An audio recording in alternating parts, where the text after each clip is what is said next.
à ce chapitre des droits de l'homme, l'État burundais a lamentablement failli à sa mission de protéger de la répression sauvage les citoyens, en particulier les défenseurs des droits de l'homme et les journalistes.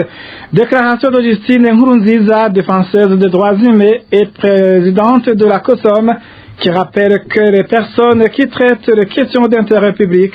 ont le droit d'être protégées par les organes de l'État. Il s'agit du 11e message lancé dans le cadre de la campagne sur la légitimité du travail des défenseurs des droits humains, initiée par la coalition burundaise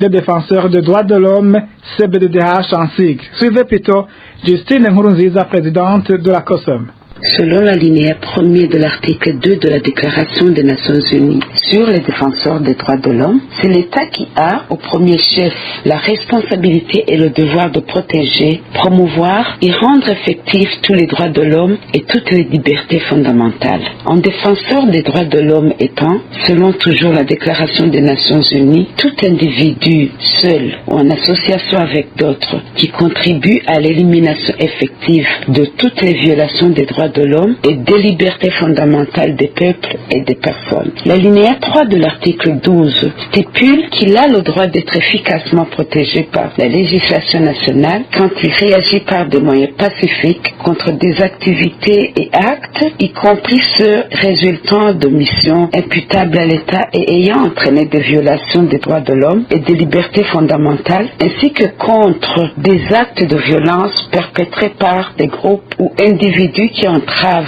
l'exercice des droits de l'homme et des libertés fondamentales. En plus de mise en pratique de cette protection, la déclaration, à travers l'alinéa 2 du même article 12, recommande à l'État de prendre toutes les mesures nécessaires pour assurer que les autorités compétentes protègent toute personne de toute violence, menace, représailles, discrimination de facto ou de jure, pression ou autre action arbitraire dans le cadre de l'exercice légitime des droits visés dans la déclaration